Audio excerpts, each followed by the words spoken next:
we're going to move right along with our program. As I mentioned, we're delighted to have with us Acting Assistant Administrator for the Latin American Caribbean Bureau of U.S. Japan. That says how we do it. This whole process border legislative conference, which is the grouping of state legislatures all along the U.S.-Mexico border, but also the specific series of conferences that we held in the border region that generated the ideas for this report. So thank you so much for your support, and thanks so much for being here today. Sure, my pleasure.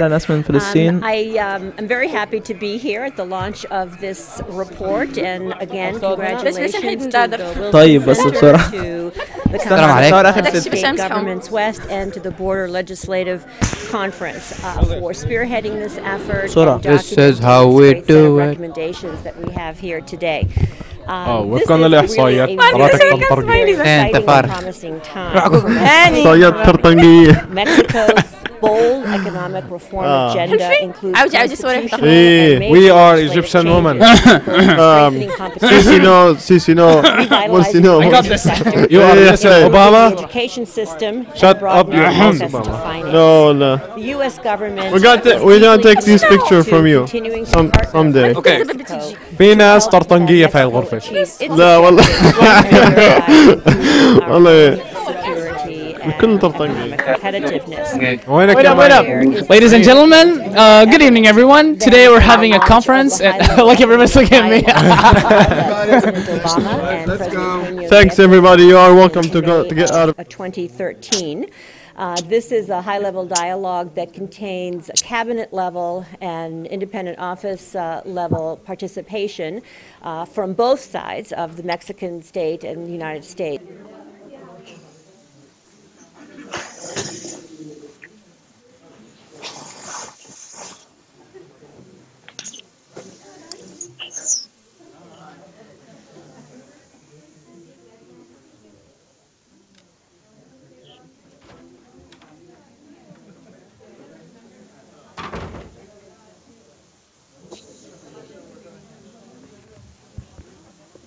Gibran, this is Michael Kugelman. Can you hear me? Yes, Michael, I can hear you. How are you doing? Excellent, thanks. We're going to get started in about 1 minute. Sure thing.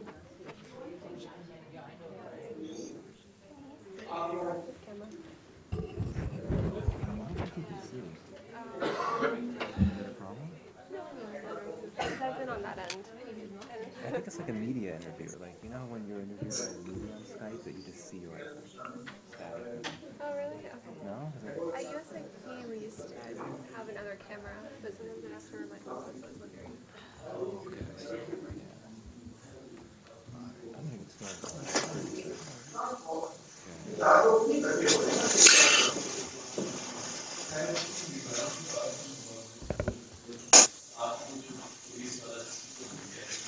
Okay, we're going to go ahead and get started. Good afternoon, everyone.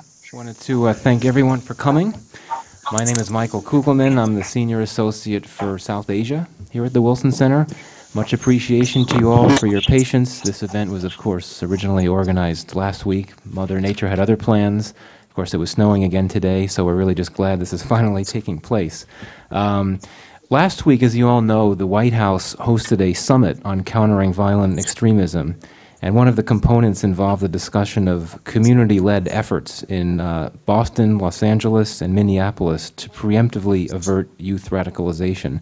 And this emphasis on civil society efforts to address extremism is an important one, and of course not just in the U.S. Community-centered, non-government-based efforts against violent extremism in many countries are particularly crucial these days, and of course in Pakistan in particular. This is a country where extremism and radicalization have made immense inroads across society, and for that reason, interventions from within society to counter the challenge of extremism are really of the essence. So our discussion this afternoon, which really could not be more timely, given all of what's going on in Pakistan and really elsewhere as well, will focus on several broad questions. One is what Pakistani civil society hopes to achieve with its anti-extremism efforts. Another is what can be done by Pakistan and by the U.S. to help strengthen Pakistani civil society in its efforts against violent extremism. And additionally, should there be a role for foreign assistance here? And there's a very important backdrop to highlight here, one of very deep structural challenges. And one is that in Pakistan, extremism's tentacles have really extended so deeply into society that it often seems that more people are out in the streets celebrating extremism than condemning it. Another major challenge, of course, is that Pakistan is a fractured country where mass movements promoting a singular cause are extremely unlikely. So very briefly, I'll talk about the structure of the conversation we're going to have this afternoon. First, we're going to get an on-the-ground report, so to speak, on a current movement in Pakistan, and that is the movement of the Pakistani activist Gibran Nasser, who we'll hear from, or we'll talk with via Skype in just a few minutes. Very fortunate to have someone as busy as Gibran with us, and particularly given that it's nearly 1 o'clock in the morning where he is. He needs to catch a plane very soon. So I'll pose a few questions to him and then allow the audience to pose a few questions to him before he signs off. After that, we'll step back for a more strategic assessment of how Pakistani civil society can be empowered to take on violent extremism, and in particular the role that the U.S. can play. For this, we're very honored to be releasing some new research produced by the WORD organization, and both Mehreen Farouk and Walid Ziad from WORD will provide a briefing on this research. And then finally, we'll turn to Nadia Naviwala, who will speak a bit about the idea of foreign assistance aimed at social change in Pakistan. Finally, we'll spend the balance of our time with Q&A with the audience.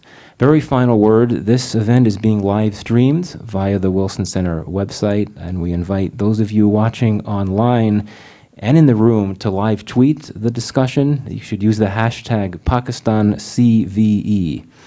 The wireless password is on the walls here for those of you that need it. So I know no one came here to hear me ramble, so I'm going to go ahead and get started. Gibran, I'm going to start by asking you a broad question, and that is this. What do you hope to achieve with your movement? Is there an overarching objective? I mean, you've taken up a number of very important but very different causes in recent years. I started following you a few years back when you were involved in efforts to have human chains formed around churches as a way to protest sectarian violence. Of course, more recently, you've called for the arrest of the head cleric at the Red Mosque. So my question to you is, what do you hope to achieve from all of this? First of all, thank you for having me and everybody there who's present. I see Nadia is also there on the panel, who was with me in Islamabad as well when we were protesting outside the Red Mosque. Sorry, Gibran, just to interrupt, the volume is a bit low, so that's just a hint to our AV team to turn up the volume. You could keep speaking. Start again. Can you hear me better now? Yes, perfect. Thank you. All right. Yes, I was saying thank you for having me and for everybody who's present there. Good afternoon.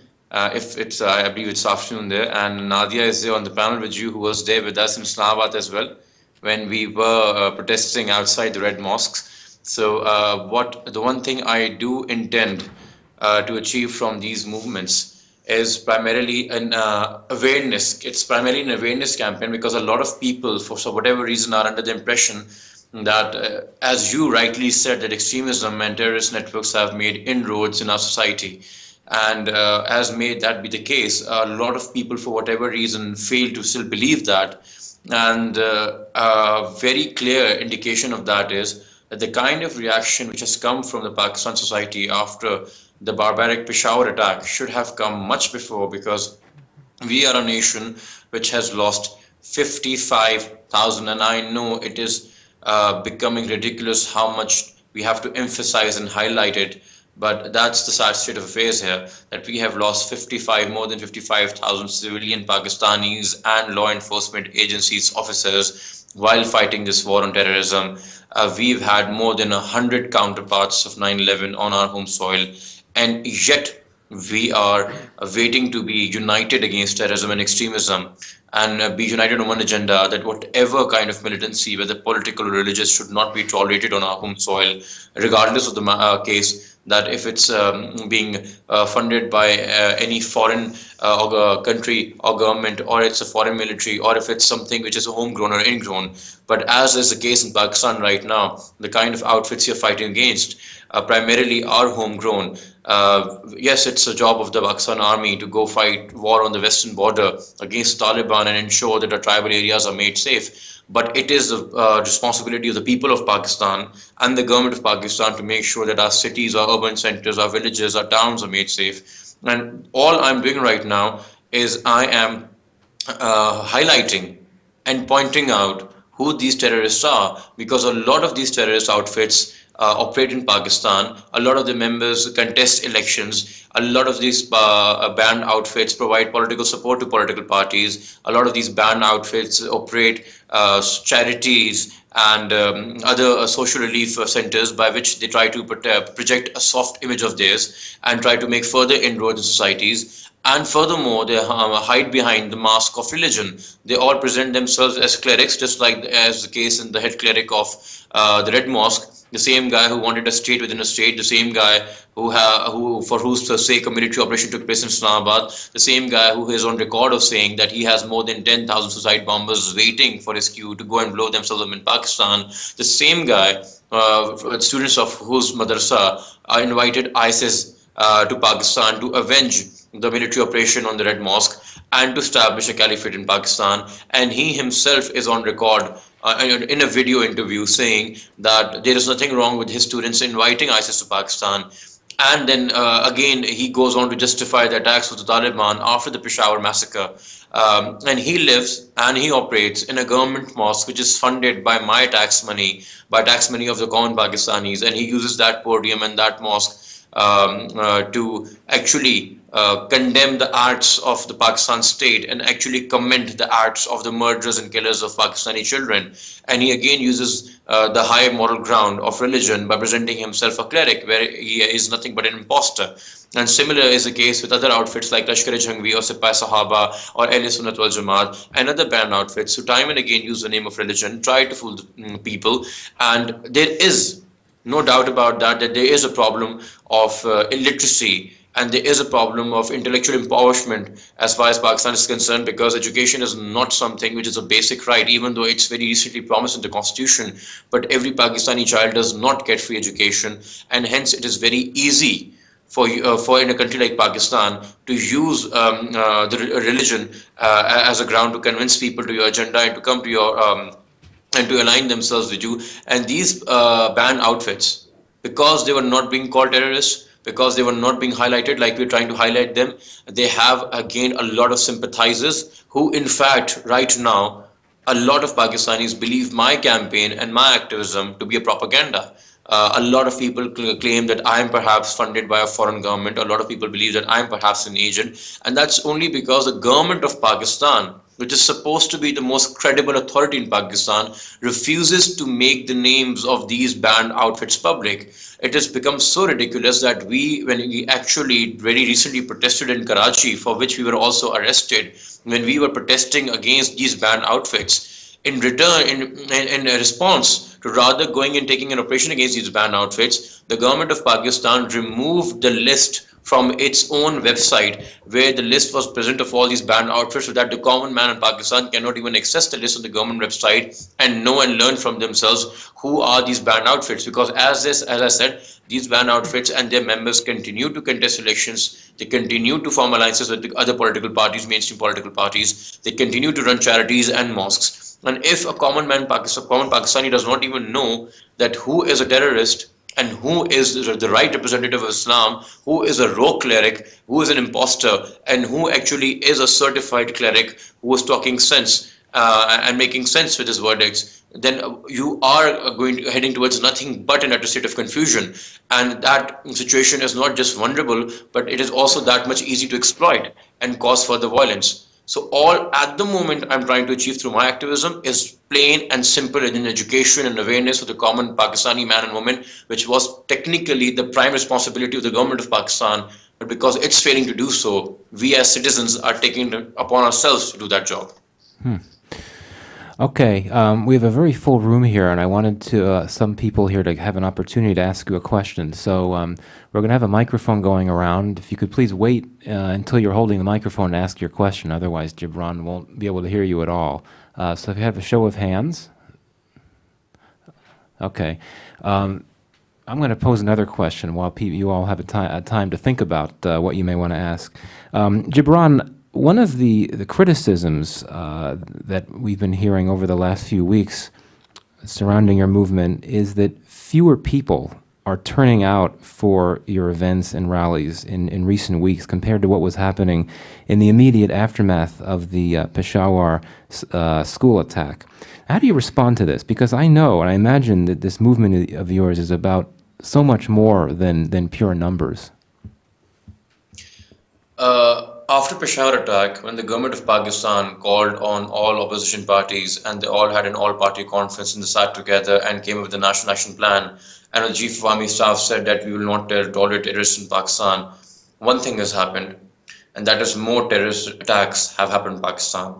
In cities like Shikarpur, Rawalpindi, Islamabad, Peshawar and Lahore, more people have died. And sectarian violence has been on the rise. I myself, as is also in your knowledge, have received direct threats from the Taliban, and time and again I'm communicated by federal law enforcement agencies that some communication has been intercepted and I'm perhaps a target and I'm facing imminent threat. In light of that, when people are actually coming out less and less in our protest, one big reason for that is the threat perception and the threat level, that given the fact that I and certain other people who are leading the campaign are marked people or have threats on the face, and the fact that after Peshawar, even regardless of all the promises the government made, more and more terrorist attacks have happened on home soil, people are actually at some level also scared to come out and join, because the government of Pakistan is not providing them the kind of security which they should be providing, and that sense of insecurity has been created by the government of Pakistan and by our state institutions and even by the Pakistan army, I would say, because all of them combined are silent and ignorant of these terrorist outfits operating on our home soil. And I would actually hold accountable every single state institution, whichever one it may be, for their collective silence and for their collective inaction in this regard. And that is the primary reason for people not showing up in that many numbers. Also, as again I would say, that when we started this campaign and we started also reminding the government and other political parties of their jobs, a lot of propaganda against us was actually generated by the government state agencies itself. It was a very senior police official who, after my arrest at a protest, quoted to the BBC that I am funded by a foreign government and I'm an agent. I'm not a civil rights activist. I'm just a sectarian. I just belong to a particular sect and I'm trying to raise their flag, which was actually further from the truth. He was implying that perhaps I'm a Shia Muslim, whereas I'm a Sunni Muslim. And he was trying to imply that I'm funded from Iran. And that's a senior police official saying it to the BBC. On another level, all other political parties try to highlight different kinds of propaganda, and they try to take away the credibility of the campaign, and they try to further confuse the people because they are trying to right now hide their own inefficiency and their own inactiveness, because every mainstream party in Pakistan has been at some point of time in the past 34 years when this extremism has been on the rise, including the military, have been in power. For 17 years, the military was in power in the last 34 years, and for 17 years, the civilian governments are in power, where each and every mainstream political party got a chance to either form government in the center or in the provinces. And because all of them are equally responsible, and because we are pointing our fingers at all of them, and all of them are also busy in creating all this kind of false propaganda, and that could very easily be seen on their social media pages and the Twitter pages. So A, it's a threat perception, B, it's a kind of propaganda going against us to try to take away our credibility, and C is the fact that we as a civil society driven campaign, a movement, we have our limited resources, and for that purpose, because we have limited resources, the dissemination of information, the kind of information we want to make public and the kind of ways we want to make people more aware is limited because the resources are limited. We don't have a mainstream media channel at our expense 24 hours which would be running tickers and running news about our protests and inviting more people to it. In light of that, the fact that people are still coming out, whether lesser in numbers, and the fact that people have been constantly coming out, whether be it lesser in numbers, is a very strong statement that there is a sentiment, and the fact that online this movement has only grown further and further, and the fact that for the first time in history, not just Pakistanis in one city, but Pakistanis across the country in 7 cities, and at the same time Pakistanis across the world in another 15 international cities joined hands, and on one day at 6 p.m. their local time stepped out on 16 Jan and then repeated it again on 16 Feb and protested against terrorism, is a strong statement made by the citizens of Pakistan that wherever they belong, wherever they may be living, whether in Pakistan or outside, they all are equally concerned about the future of our children. They're equally concerned about the state of inefficiency by the government of Pakistan, and they're equally concerned about growing terrorism in Pakistan. So that is a very positive sign, and that in itself is a new milestone which has never been achieved before. Okay, question. You posed your question, sir. David. Yes, David Sedney, formerly with the State and Defense Departments. I was recently in Pakistan, and I was encouraged a bit, but you can tell me whether I should have been, to see public attention being paid to the role of foreign funding, particularly Saudi and Gulf funding, to religious institutions that produce people who kill Pakistanis. I wonder if you had any comments. Is that a positive sign that this issue is actually, at least in the public forum now? And if you have any comments about the broader issue of foreign funding for some of these institutions. I actually, as a Pakistani, of course, I'm concerned about the fact that foreign money, whether regardless of whichever government is coming from, is coming untapped and is coming unregularized or is coming through illegal means. And if it is coming to seminaries, those seminaries are not being audited and they're not even registered properly with the government of Pakistan. And that is, of course, is an alarming sign. But that, again, that does not mean that every single penny which is given to a seminary is given with the intention to promote violence, and not just Gulf countries, but even countries from Europe and even the United States of America itself is on the list of countries from where money is received by seminaries. So I think, but at the end of the day, the responsibility lies with the government of Pakistan and the State Bank of Pakistan to ensure that money does not come through irregular ways, and it's all regularized and it's all sanctioned, and whatever money is coming to whichever seminary, that seminary is properly registered in the laws of Pakistan, and those accounts are properly audited, and they exactly know what is being done with that kind of money. Of course, foreign countries, with whatever agenda they may have, whatever theology or ideology they believe in, would like to promote that, but it's the job of the government of Pakistan to defend itself from whatever attack, be it through funding or be it through a direct military attack. So the primary responsibility again lies with our state institutions. But yes, I am happy of the fact that now these issues, which were before not part of mainstream media or mainstream discussions, are now being openly discussed. And like I said, it does not really matter which country is providing the money, be it Iran, Saudi Arabia, or be it the United States of America. The point is where the money is going and where is it being used, and is any check and balance being kept of that or not. And I'm glad that if this conversation actually goes ahead, then the government of Pakistan may be actually forced to act on it. Gibran, do you have time for 2 quick more questions? Sure. Okay, first one in the back, the woman in the back. Hello, Gibran. My name is Neha Ansari. I'm with NISA Center at NDU and at Carnegie Endowment. I am your would-be constituency from Karachi and A250. Just wanted to ask you, push you a little further on your aims, the aims of this campaign. I know you said awareness, I know you said discussion, but what would be a short-term goal for you? Would the government openly coming out and saying something, making high-profile arrests, is that a short-term goal? Just if you could give me a tangible future that short-term future that you see. And second, how is being co-opted as a secular person been a difficulty for you? Because in Pakistan, people are very divided on those lines. Oh, he's secular, he's promoting secular. If that's not been a problem, that's a fine enough answer. Thank you. All right. In terms of short-term goals, my first and foremost goal is for the government of Pakistan to make through press, electronic, print, and digital media public the names of all banned outfits and the names of the main members public, and also to make public if any of these members contested elections on the ticket of any mainstream party and actually made it to parliament, because there are certain incidents of that as well. Another short-term goal is for the government of Pakistan to shut down all their offices, to stop any of their public rallies, to stop their members from printing and publishing any kind of material, to shut down their digital online accounts, whether on Facebook or Twitter, to make sure that their hate speech does not emanate from online sources, and also to remove all those wall chalkings, sectarian wall chalkings all across Pakistan, where certain sects are called infidels, and also to actually set up a parliamentary disciplinary committee which questions all those parliamentarians from mainstream political parties which have been said to have taken support from these banned outfits in the last general elections to contest elections. Because my notion is that when you're going to take support from a terrorist outfit to win elections in your constituency, you're probably asking them to go and scare other voters to vote for you, and that of course again is a violation of the Election Commission of Pakistan rules and regulations, and again for the ACP to be held accountable. So these are my short-term goals, which are very tangible, which are very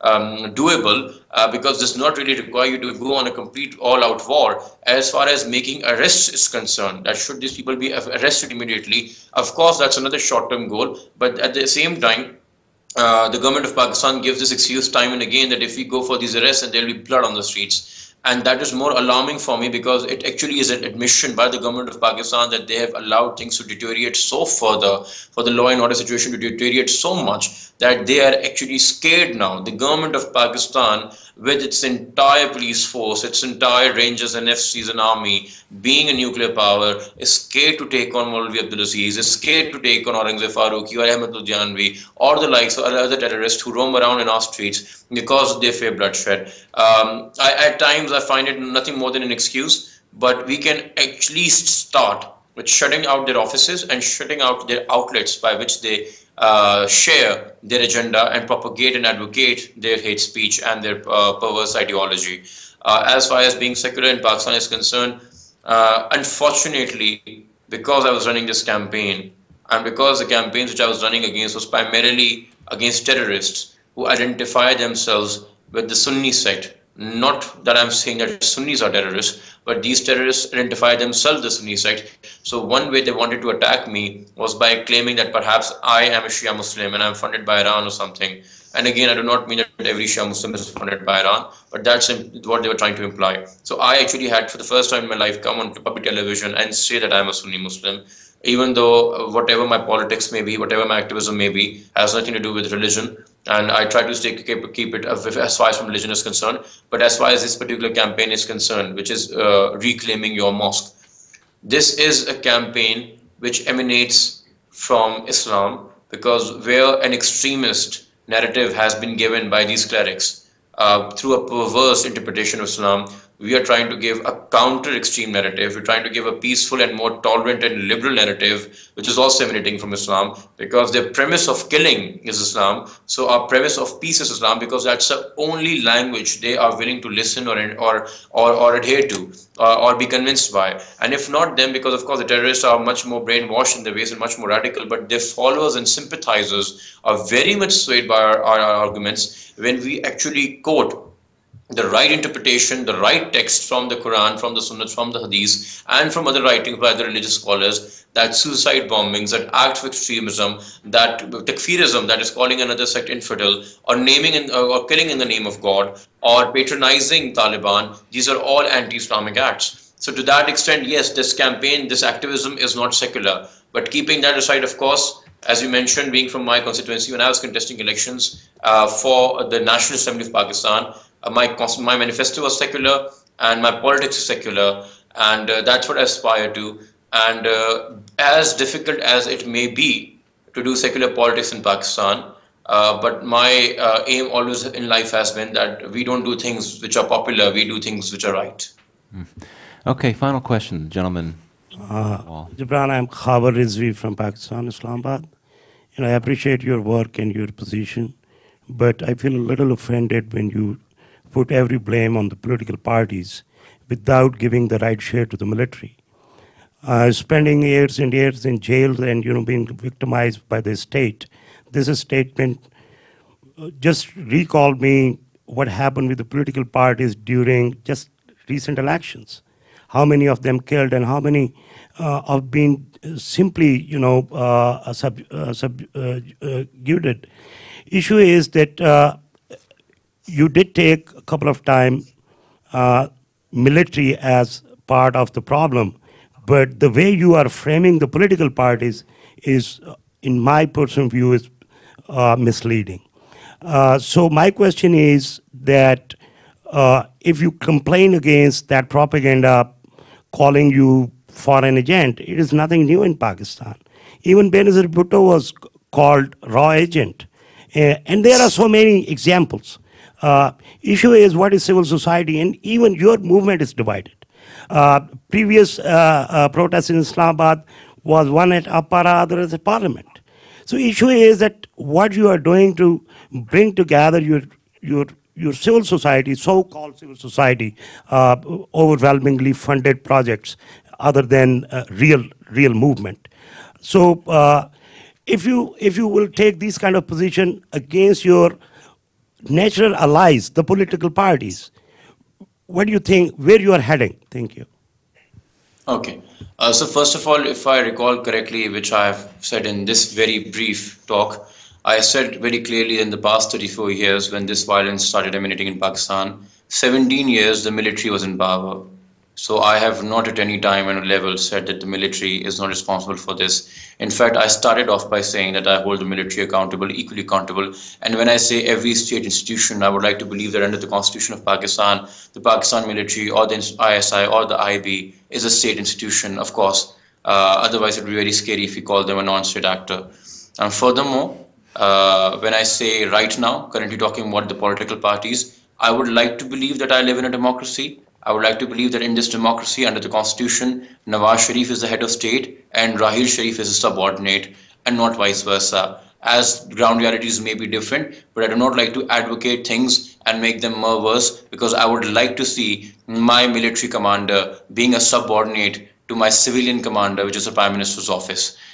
Furthermore, when I try to keep the blame on the political parties, it is so that military is not supposed to represent the aspirations of the people. The political parties claim to represent the aspirations of the people. So it's more damaging and more hurtful and more appalling when political parties who claim to represent the aspirations of the people go out to these banned outfits and seek support from them in elections. This is not my claim. The General Secretary of the Ahl Sunnat wal Jamaat back in 2013, exact month was March, right before the elections of 2013, came on television and took name of politicians belonging to the Pakistan People's Party, the Pakistan Muslim League Noon, the Pakistan Tehreek-e-Insaf, and the Awami National Party, and big senior members who have sought this support, actively sought this support.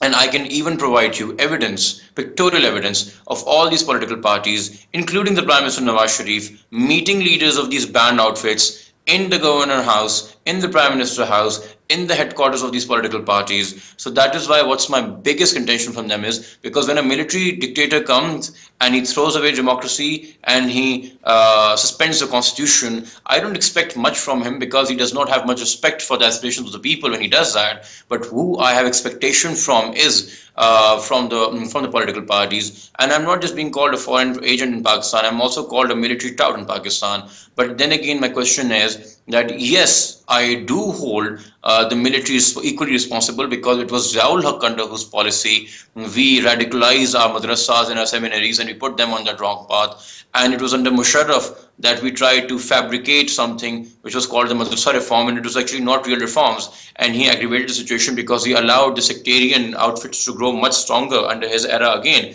which they have kind of died down in the 1990s. But in the 2000s, he did not do much about them either. In my whatever talk I do not take the weight or the burden away from the military, but all I like to highlight that since 2008, it's been 6 years, we have been living in a democracy, there has been a civilian government. My question is, in the past 6 years, what has the civilian government done so far to take on these actors? Because it is not the military which is going to decide whether to arrest Abdul Aziz or not. It is Chaudhry Nisar, the interior minister of a political party, who is going to decide whether to arrest him or not. It is not going to be the Director General ISI who is going to decide whether to arrest Aurangzeb Farooqi in Karachi or not. It is going to be the Chief Minister of Sindh who is going to decide whether to take on these people or not. And I, by the way, have at no forum myself called for a military operation in any part of the country. I've always asked the civilian government to use the civilian forces, which is based on the police, to take on actions, because we believe that enough tax money is paid and enough funds are provided to the government to take on these issues. I am not one of those who time and again seek solutions to our problems from the military. I am a democratic person and I believe in democracy. And my phone has died. Well, I know that you have to catch a flight now, so I think the time is right. Thank you very much for joining us, Gibran. If we could have a round of applause. Thank you very much. Okay. Well, I think that was a real eye-opener. And what we're going to do now is sort of zoom out. We started with a case study, so to speak, of one of these civil society movements in Pakistan.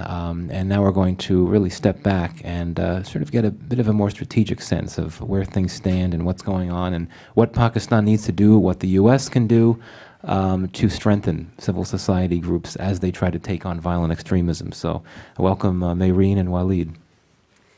Thank you so much, Michael. Thank you again for organizing this twice, and for everybody here who joined us despite all the weather obstacles on our way. It's really an honor to launch our reports here at the Wilson Center and to speak alongside Gibran Nasser and Nadia Naviwala, who both are really leading change through research and advocacy in Pakistan. So, we wanted to share with you a little bit about our research projects that we've been leading. Over the past several years with WORD, we've led a study through 40 different cities and villages in Pakistan to explore the capacity of civil society for peace building and for countering violent extremism, or CVE. We have also conducted a similar study across Afghanistan, traveling to about 15 different provinces. So in Pakistan, we've identified over 100 different local organizations that have implemented viable and innovative peace-building programs, ranging from inter-ethnic dialogues to fatwas against suicide bombings. Often we don't hear about these initiatives, but they've been underway for a number of years now. What we found is that U.S. assistance, if carried out in partnership with Pakistani grassroots organizations, and if branded intelligently, can be very effective in bolstering local efforts. That said, there are, of course, a number of obstacles and challenges that lie ahead. In Pakistan, many civil society organizations, or CSOs, who are engaged in CVE work at the grassroots levels still remain underdeveloped. The vast majority must overcome numerous obstacles to transform their peace-building programs from localized effective case studies to sustainable initiatives that can be replicated across the country. The good news is, our research indicates that there are a number of avenues through which the U.S. government can develop a systematic, interagency approach to empower Pakistan's civil society to become a bulwark against extremism. And as I'm sure my colleagues will agree, the solution does not always take the form of throwing money at the problem. So to address this issue, we've developed two reports which we're highlighting today. The first, Empowering Pakistan's Civil Society to Counter Global Violent Extremism, actually came out of a working group at the Brookings U.S. Islamic World Forum in Doha, Qatar, which was co-convened by WORD. This report explores the U.S. government's ongoing engagement with Pakistan's civil society for CVE and outlines several challenges and recommendations. The companion piece to this report is a strategic plan for empowering Pakistan's civil society to counter violent extremism, and I do apologize for our lack of creativity with similar sounding titles. This report was developed as a roadmap to shape policy and practice in the next critical years. Several of the recommendations are based on good practices currently implemented by U.S. government agencies and are provided to really guide policymakers, foreign service officers, and the Pakistani American diaspora for future programming. Of course, these reports come at a time when Washington is once again asking itself whether we should continue our focus on Pakistan. Since 2001, the U.S. government has invested significant resources and has pioneered innovative programs throughout the country. Last December's tragic attack in Peshawar reminds us that the region remains extremely vulnerable. As we reduce our true presence in Afghanistan, the Taliban are as determined as ever to destabilize the region. And ISIL is increasing its recruitment efforts as well.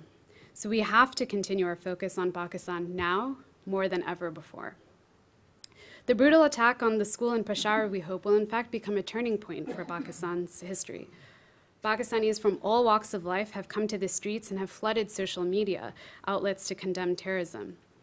If this energy is harnessed properly, civil society could leverage pressure on the Pakistani government towards implementing meaningful reforms. Last month, the government declared Jamaat al-Dawa and the Haqqani Network as terrorist organizations and have ramped up their counterterrorism efforts. However, as we heard a little bit from Gibran, the defiance of these militant groups is really testing the government's commitment to addressing the problem. So this moment truly presents a critical window of opportunity for us to further engage Pakistan's civil society and to create long-lasting programs to prevent, not just counter, violent extremism.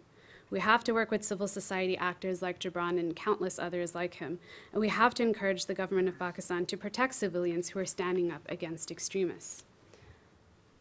Now, during our fieldwork, we found that in the absence of a robust state-led CVE strategy, Pakistan's civil society has played a major role in peacebuilding through several key channels. Public intellectuals and community leaders are promoting social cohesion and have led daring initiatives to undercut intolerant ideologies. I'll give you an example from a village in Bahrain, which is located in Upper Swat.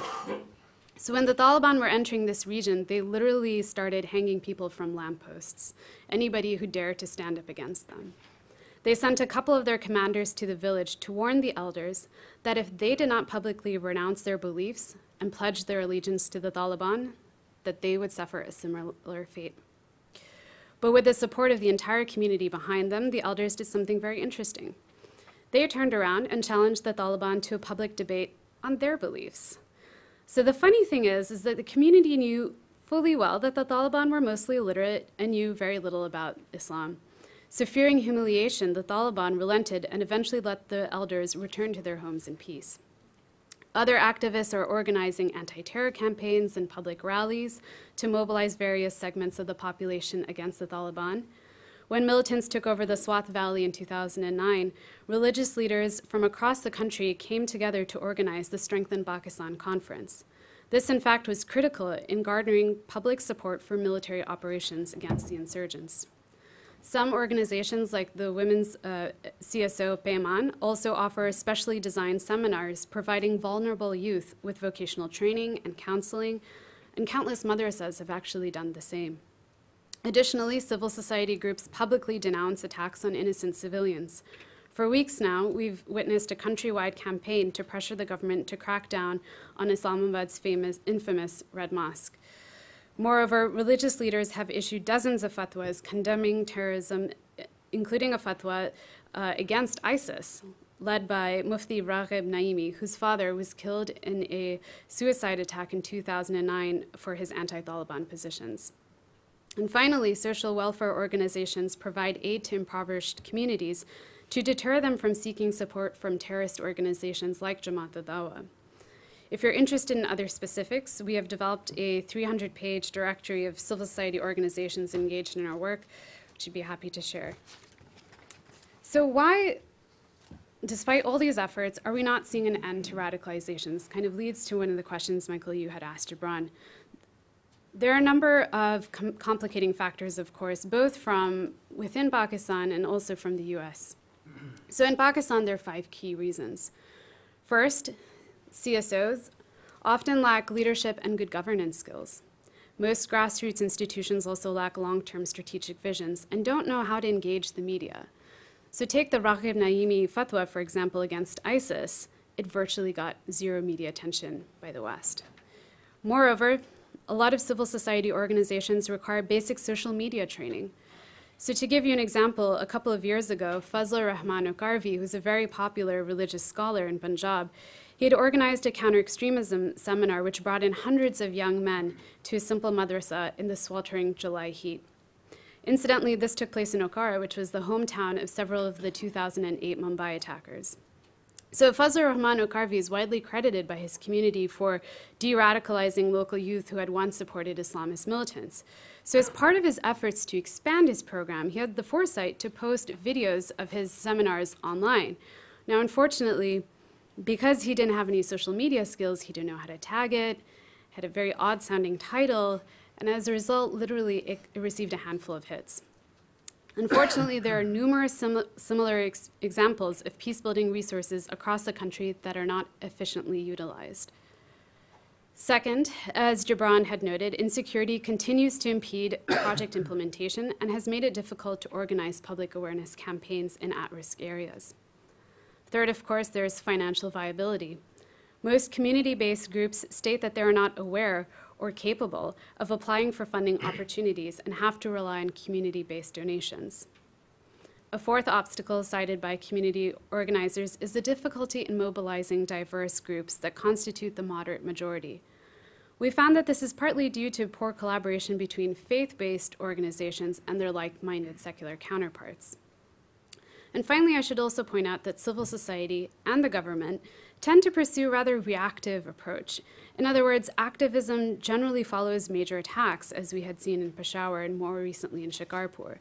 So the question for us, for civil society, is how can we help sustain that momentum? The sad fact is that 4 years ago, as many of us may recall, there was a major surge of activism from both secular and religious groups, but unfortunately, it got derailed by Pakistan-US tensions. In the Peshawar case, too, we run the risk of the current energy being derailed by the blowback of the Charlie Hebdo attack or even the recent Denmark incident. Then, of course, from the US point of view, I'll highlight also 5 challenges. First, the field of CVE is still relatively new, and extremism is a constantly evolving phenomena, which makes developing a comprehensive interagency CVE strategy specifically for Pakistan difficult. Second, the issue of CVE remains a sensitive one, both for the government and for the people of Pakistan. As we know, activities that are overtly branded as part of the CVE agenda often arouse suspicion.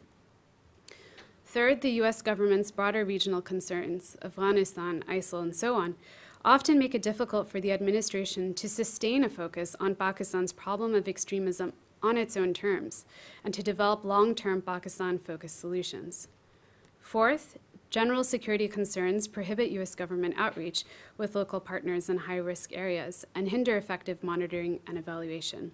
We've heard this all too often. Finally, there are significant challenges posed by the government of Pakistan as well, particularly given the trust deficit between the two countries. These include operating and travel restrictions. The Brookings report, the green one, highlights additional challenges, so I'll stop here and let Waleed address some of the recommendations. Thank you very much, Mehreen. Likewise, Michael, thank you very much for inviting us. I'm going to highlight some of the key recommendations we learned, as well as some observations from my recent trip. Incidentally, I just came back last week from a series of visits and stays at madrasas and other religious institutions in interior Sindh and in the Thar region. The first recommendation is to foster local buy-in for the CVE agenda, which, as Mehreen alluded to, can be a loaded term and a rather frightening term amongst ordinary Pakistanis. Basically, we should consider rebranding CVE in less controversial terms. And here, input from local civil society activists can help identify what resonates best amongst the population. Take the example of the Pakistan Youth Alliance. Prior to conducting youth CVE workshops in one of Karachi's very volatile neighborhoods, the Youth Alliance conducted a survey of approximately 500 youth from varying ethnic and religious backgrounds.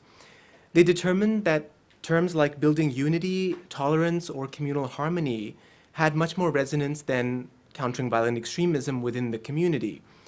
So the survey was then followed by a series of open house events in outdoor tents featuring music, in which pamphlets incorporating these new terms were disseminated to build public support for the workshops. Now, next, the U.S. Embassy should develop regional working groups for determining A, local drivers of conflict, B, for programming objectives and priorities, and this is again on a regional or a local basis, and finally, for vetting potential partners. The working groups could include well-established Pakistan civil society organizations, elected representatives, local law enforcement, and other key stakeholders such as faith leaders. These types of forums can also be critical in bridging the trust deficit and helping Pakistanis take more ownership of the CVE agenda. Now, it's important to note that the stakeholders that I'm referring to are very well aware of the problem of extremism in their communities, in fact, more aware of it than anyone else, and are already collaborating to some extent. The issue is they need guidance on a long-term strategy, on sustainability, and next steps. Now, last week, when I was in Sakran in Nawabshah and Sindh, I learned the story from a mosque administrator. Several weeks ago, someone came by, a suspicious character, and was scouting the mosque. Incidentally, at 11 a.m., which is when prayers are not offered. The mosque caretakers recognize this kind of behavior, which often precedes an attack or other suspicious activity. But before they could question this individual, he sprinted away and he disappeared. Now, the administrators contacted the local police, who immediately apprehended the character, or several, in fact, half an hour to an hour later, apprehended this character. When questioned, it turns out he spoke no Urdu or Sindhi and kept repeating the phrase, "I am coming from Pakistan and want to go to Pakistan," indicating that he was not a local. Now, while this type of community police coordination is commendable, as far as I could determine, no one followed up to investigate who sent this individual and what he was planning, and neither did the mosque administrators follow up with the police to find out what the next steps could be to protect their communities. Now, the embassy the U.S. Embassy in Pakistan can also help foster collaboration among Pakistan civil society. This can be done in a variety of ways, such as an annual open house event where previous grantees and program participants can network, share good practices, and learn about potential funding opportunities, both within the U.S. and international and within Pakistan. Ideally, such platforms could also foster the development of civil society coalitions.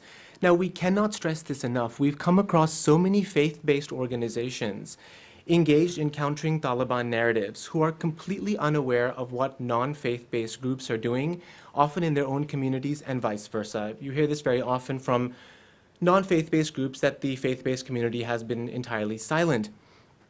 In fact, I recall two instances in the Swat Valley and in Thatta in which religious leaders accompanied us to meetings with secular civil society activists and were shocked to find that they had such similar objectives and happened to also be in the same neighborhood.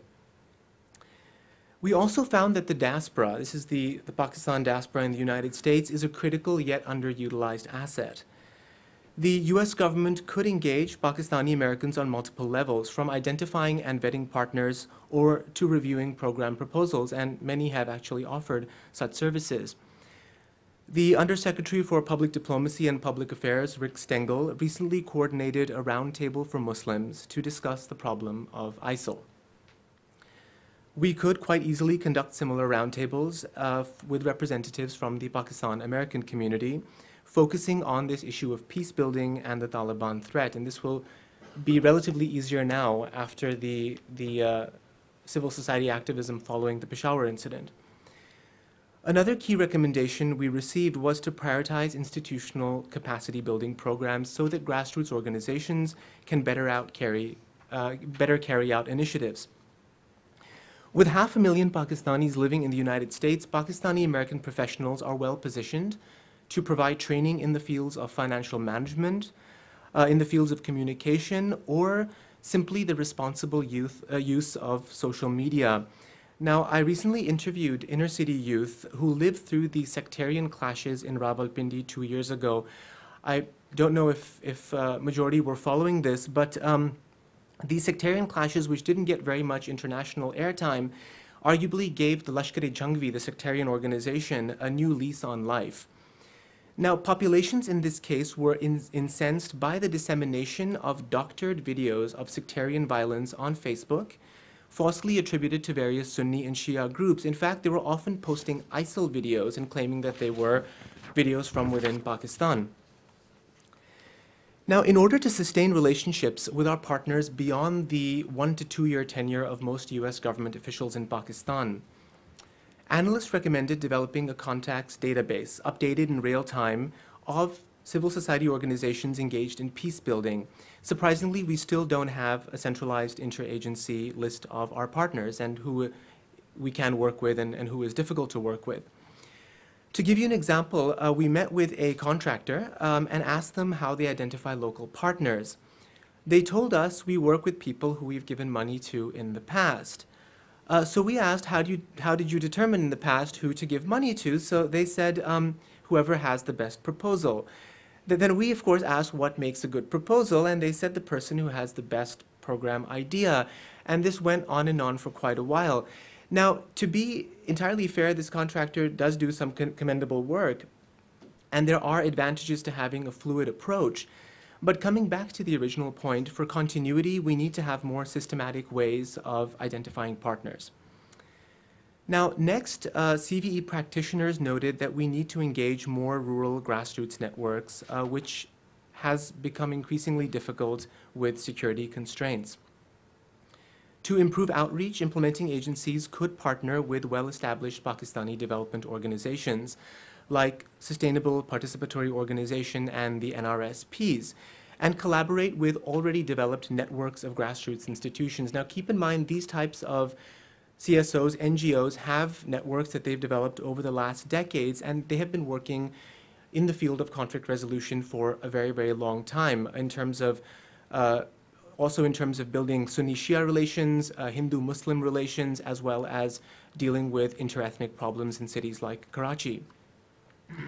Now, improving outreach should also include institutionalizing religious leader engagement. Our reports highlight a couple of straightforward avenues through which this could be done. Here, I should point out that the international community is sometimes quite ready to work with religious leaders who are saying the right thing or actually have the right talking points at the right time, without necessarily looking into their history and where they stood vis-a-vis extremism in the past. There is a particular cleric who emerged out of the woodwork a couple of years ago, saying just the right things regarding Sunni-Shia unity, and received a lot of international media attention. In fact, days after the Peshawar attack, he was interviewed by the Washington Post as a key religious figure supporting military operations against the Taliban.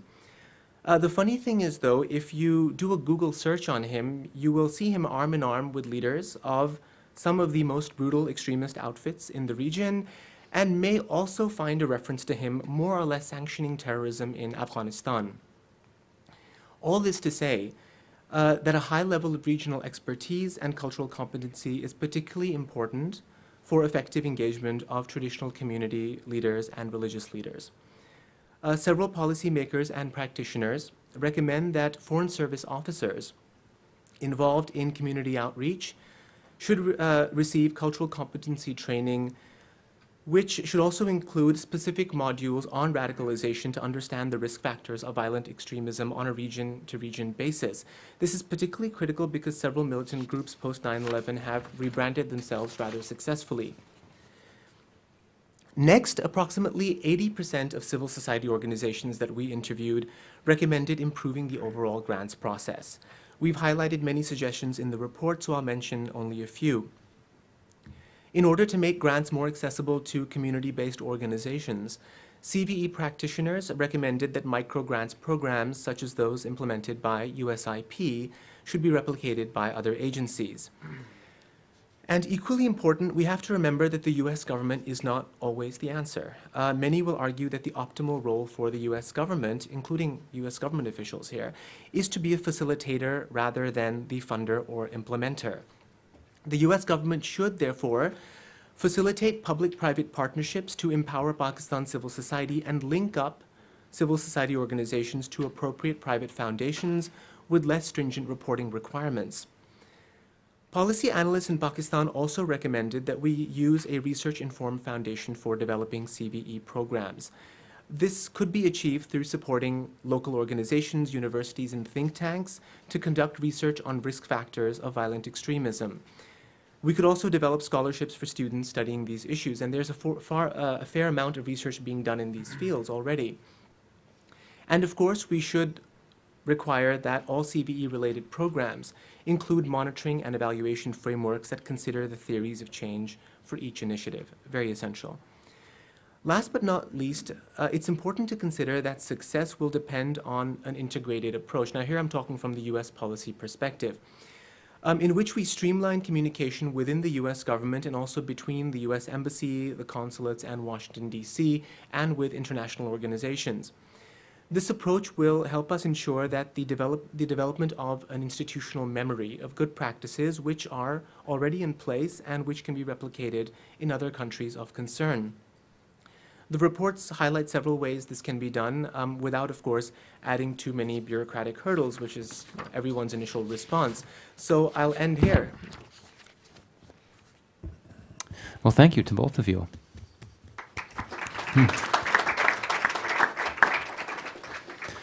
All right. Well, Nadia, why don't you provide some more context? Great. Okay, so what I'm going to say today is based on 2.5 years in Pakistan working at the operational level. So as USIP's country representative in Pakistan, I had a budget and was essentially associating funding with creating the social change of promoting peace, tolerance, and countering violent extremism. So what I'm going to do today is just point out some of our assumptions, which I think are embedded in our approach, which end up undermining our objective. And usually when programs fail, it's because there are assumptions embedded in them that we just haven't identified or examined.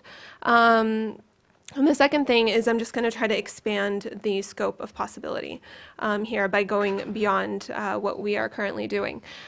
4 things about Gibran's campaign that make it difficult or impossible for us to engage it is, 1, it doesn't need money, not more than we could raise in this room. Secondly, it's not an NGO. It's not registered. I'd have a hard time even giving you a name for it, although it goes by Pakistan for All. The third one is it's entirely political. And the fourth one is it doesn't use the term CVE. So with that, let me get at these, the kind of 4 assumptions that we're making. Okay, so this problem of countering violent extremism, this change hinges on activism in these societies. It does not need money. And if there's one thing that you forget everything I say, just remember that less money is going to be much more helpful than more money. When we care about an issue, we're very quick to associate dollars with it. So human rights, democracy, women's rights, peace, and now countering violent extremism, we measure how much we care by how many dollars we are sending or associating with it. But we don't really think about what are we actually buying with this money, because it's not infrastructure, and that's what absorbs dollars. What ends up happening is that we're buying activism. We are actually creating a marketplace for activism, and it's already been created. So and people who have lived or worked on the receiving end of foreign assistance will know just anecdotally or innately what I'm talking about. But the money, in a way, has tunnel visioned us. We've started doing the things that we can do with money, rather than the things that need to happen to create change in these societies. Most of the budgets and most of our funding is going into salaries and administrative support. And we've ended up essentially paying for participation, which corrupts the incentive for people to join. Gibran's movement matters because it inspires joiners. And these joiners in Pakistan, there's research done that says that when people join a cause, the signals that they take are the motivation of the leader. And they want to see that leader making material sacrifice, as well as sacrifices of time and comfort to lead that cause. And that sincerity is what inspires people to join a cause. The funding, when people see these signs of material comfort that's come along with foreign-funded organizations, it discredits them. So when you see offices, when you see nice cars, when you see events constantly being done in expensive spaces, it actually discredits these organizations. It crowds out the space for real activists to come into it. Often it's giving them an alternative. So the generation of activists that you had in Pakistan in the 70s, you don't see today, because there is an alternative. They no longer have to go out on the street and do these things for free. They've all been absorbed into a foreign-funded sector. And those agendas, by consequence, have been delegitimized. So it's now harder for people in Pakistan to work on the basis of even peace. Peace activists in KP are being targeted and killed, because the word peace just suggests something foreign. It's just something that foreign Americans want you to do, and therefore you're doing it. You don't really believe in this. one direct consequence is that there's so much money that we're actually paying people to participate. So, imagine in DC that all these events were going on that couldn't draw a crowd, and the common practice was to pay people to come to them. Imagine if all of you were paid to come here today, and this was the way that this kind of functioned. This is commonplace not just in Pakistan but all over the world, that people are being paid to show up to things, and that goes from trainings all the way to even rallies. I have seen. I would get a proposal that said we want to pay people to come to trainings, seminars, conferences, and rallies in favor of minority rights in Sindh. And, you can imagine, fine, you do it, but what does the local community think? Because they know that this is happening. So the second thing that's happened is that NGOs have a legitimacy problem, and they're not the drivers of social change. This is the subject of a report that me and my co-author, who are actually here, have just published at USIP, talking about how aid to civil society is primarily channeled through NGOs, but social change does not come from NGOs. It comes from campaigns and movements that attract and mobilize joiners organically. And that aid is not structured to engage these movements for the reasons that I pointed out before. In Pakistan specifically, you actually have a very high degree of local activism and local giving.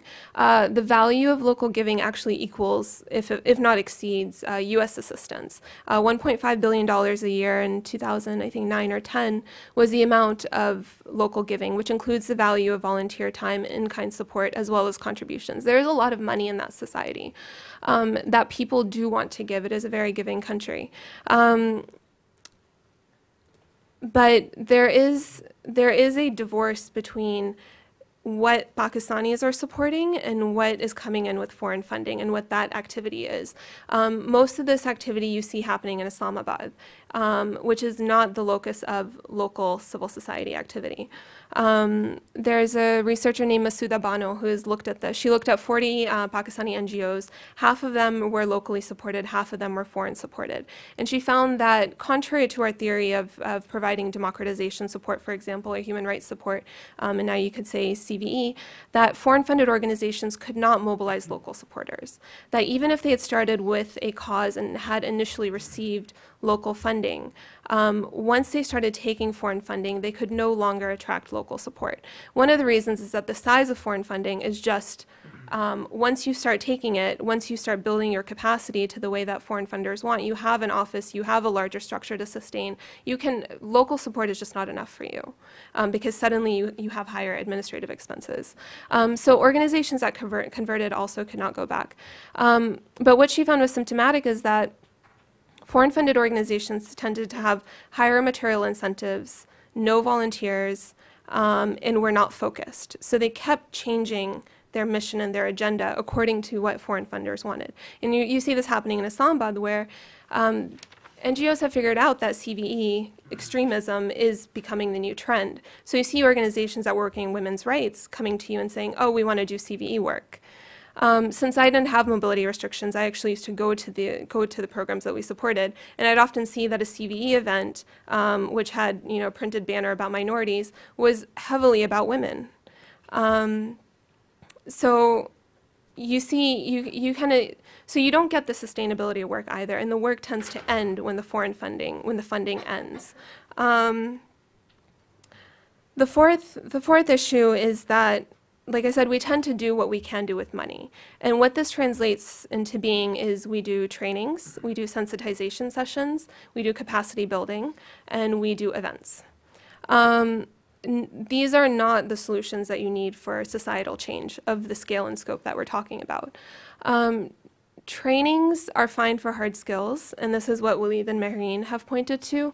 Sure, social media skills you can train people in, but if it's, and I'll give you an example, some of this training, if you're training people in human rights or women's rights, is not really training, it's a sensitization session. And so you're saying that by sitting here, we are going to change your beliefs on the issue of extremism or women or human rights or whatever it may be. The problem is that behaviors are not determined by beliefs. They're determined by perceived norms of society. What does society around me think is okay? That shapes my behavior. Not even necessarily, there's actually a pretty big disconnect between what people believe and what they do. And you see this across Islam, or, you know, across the board, actually. So when trainings are trying to change what people believe, maybe through 2 or 3 days, max 4 hours in that day, you're not going to be able to counter a whole environment outside of them through this training. Instead, what we actually need to be doing is working in public space. Too much of kind of CVE funding is actually going to work that is in private spaces. It's happening in hotels, it's happening in rooms. You're benefiting or directly touching participants in the dozens or the hundreds maybe, but it's not in the public eye, and it goes away. It comes and it goes. It's event-based. So in a lot, a lot of it will be happening in places like Serena. Once you have these, I mean, it's true, I actually have started boycotting events at Serena. But once you start having these signals of elitism, actually, it's not just the foreign agenda, it's also the signal of elite that alienates people from saying this is something that we can own and join.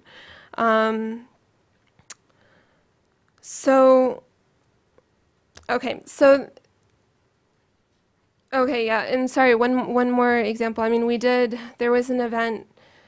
Yeah, so the problems are not technical, but they're political. So an example of this is there's a lot of work being done with police. The police in Pakistan are inundated with trainings on human rights and women's rights and working with minorities and such things. And so I've been to one of these trainings and found that actually the police were quite progressive, the ones sitting there. The content was actually not, they were quite frustrated with the content themselves. There is a content problem across the board generally, often. And when they talked to us back and we got their feedback, they would keep saying that, fine, we want to support women, but we don't have. Yeah, actually, okay, so sorry, this was a different training, but they ended up talking about women, so we were talking about women. So they said, we want to care for women, but if a woman comes to a police station suffering from domestic violence or whatever and she needs protection, we don't have a place to put her. Or if we walk across and see a problem going on, we don't know how to deal with the domestic dispute. Beyond that, you have the human rights of police themselves about the way that they are being treated institutionally, bureaucratically, with political interference. There are a number of larger problems that are actually at the heart of the problem, not the direct technical solution of training police to be nicer. And that's what they will constantly tell you. In the content of trainings, we tend to talk about international law. They will constantly reference Islamic law. And this is what I think Mehreen and Walid are pointing to, that we are not equipped enough to talk on the terms that are actually relevant in that society.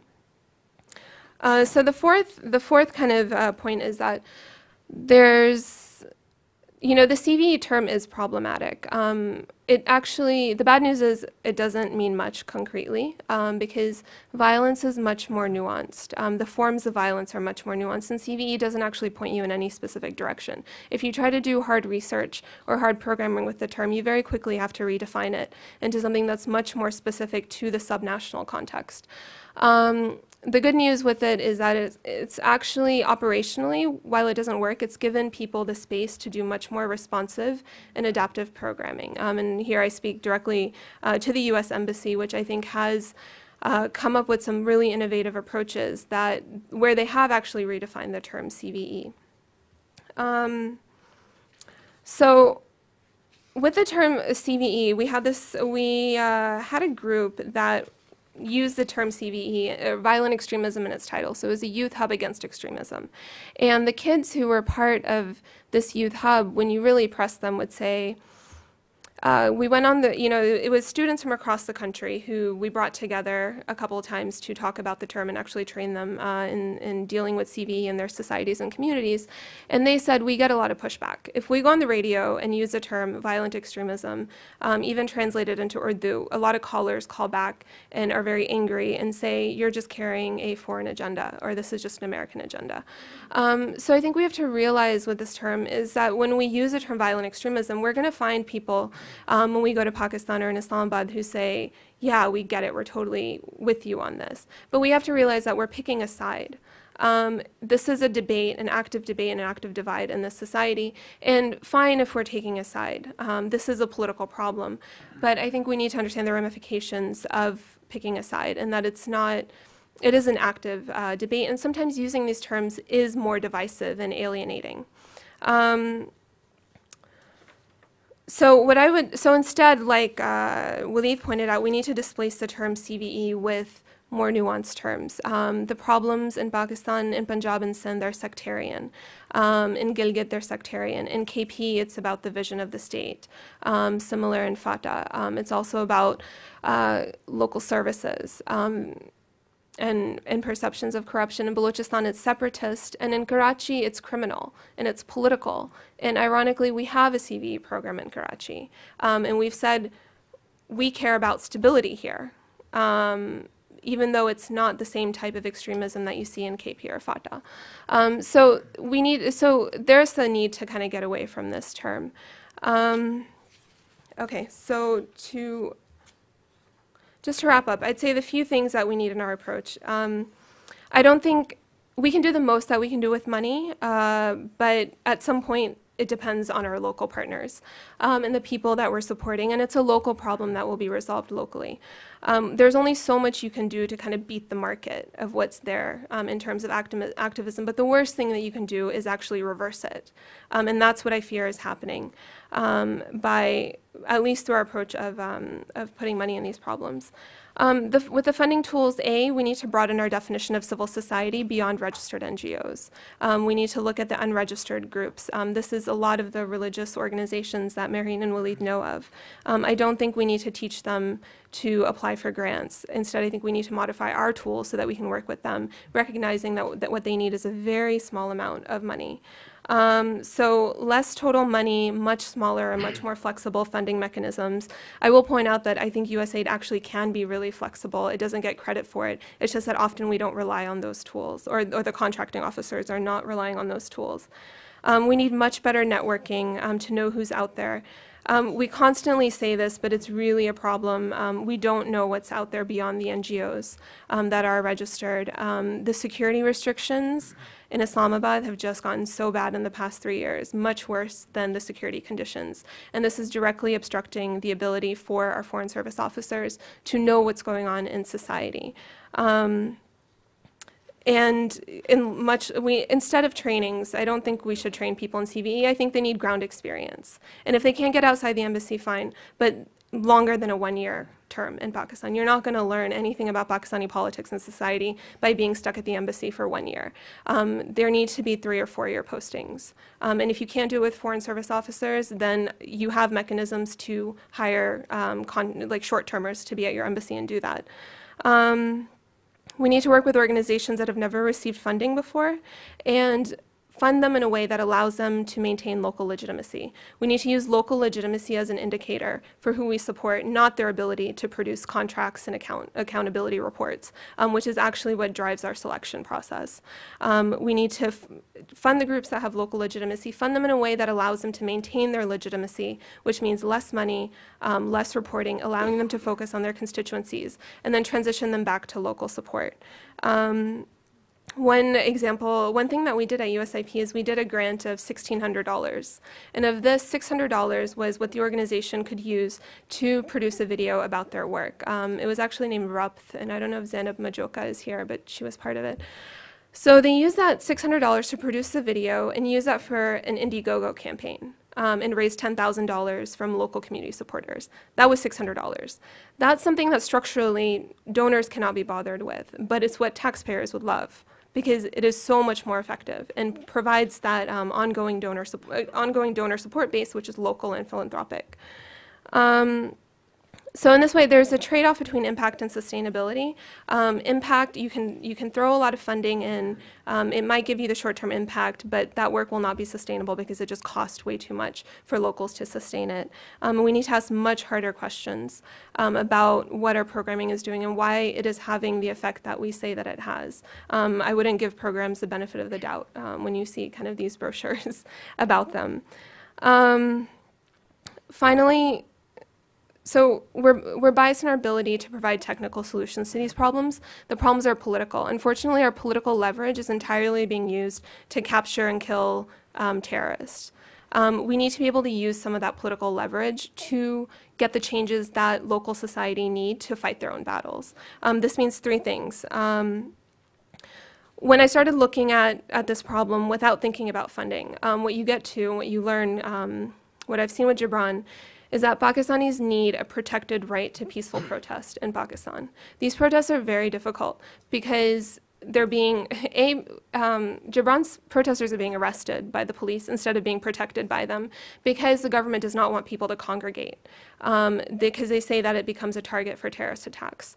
But instead, they need to protect these protests. Instead of, there were 1,200 survivors of the Shikarpur blast, which was a Shia mosque that was targeted.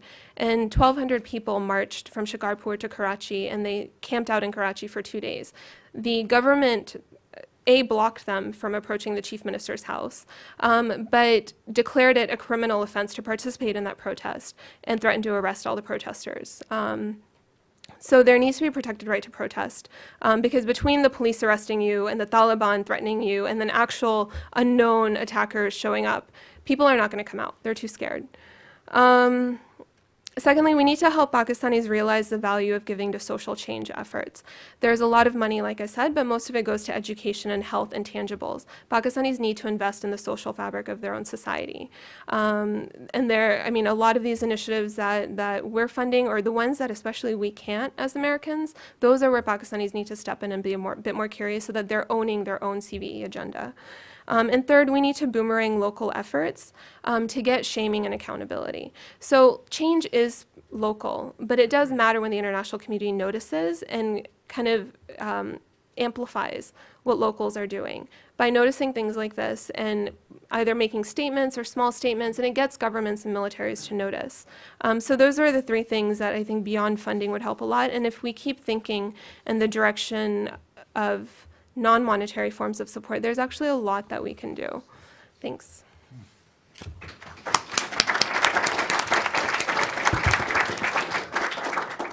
Well, thank you. I was struck that perhaps the biggest takeaway from both of these two presentations that we've heard has to do with U.S. assistance. You essentially saying that less is better than more when it comes to assistance. And I think Walid had said, mentioned this observation that the optimal role for the U.S. government should perhaps be facilitator more than funder. That was interesting that you both make the same point. I wanted to ask if the two of you wanted to respond to Nadia's comments before we go to the audience. Did you want to say anything? Sure. Go ahead. Okay. I'll follow you. I'll just add a couple of comments to what Nadia eloquently had stated based on her experience. And that is when we talk about Pakistan, it's difficult to really imagine the scenario of what's happening on the ground. Every time we see a news article on Pakistan, you see dingy alleyways, decrepit buildings, tribal areas, mud houses. And what you don't understand is that civil society in this country is actually one of the strongest in many of the developing countries around the world, particularly in Asia and Africa. So it's important to understand that there are over 100,000 organizations operating registered and unregistered in this country. And of course, the focus of the international community does tend to be on a very small fraction of that civil society. And one of the ways that we often try to conceptualize this very dynamic civil society is to look at it from either this urban-rural perspective, this faith-based secular perspective, or between those organizations that are foreign-funded and those that are local-based. But the important point here to note is that we, as an international community, have to leverage the power of all of civil society towards this very important goal of peace building. And in particular, we need to take those that are foreign funded, those that are secular, and marry those up with the locally based, perhaps faith-based organizations that lack that institutional capacity. Those local organizations might have far greater resonance and legitimacy and credibility amongst those at-risk populations, but as we said earlier, they don't necessarily understand how to compress their talking points in 140 characters or less.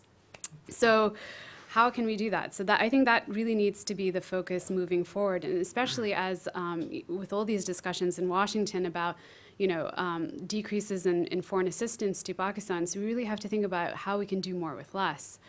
The other point that I just wanted to know that I think to add a little bit of encouragement to the discussion is the fact that the reason why we're seeing so much activism, so much positive energy right now in Pakistan is because, as we saw also 4 years ago, you're seeing civil society and policymakers and the military all coming together on the same page. And when you have that, it's like the perfect storm. So finally, we see that pressure from civil society, we see the pressure onto the policymakers, onto the military, to finally enact all these positive forms that we're seeing to really crack down on the militants. I'll add a few points as well. Nadia, you mentioned a couple of points that we cannot underscore enough.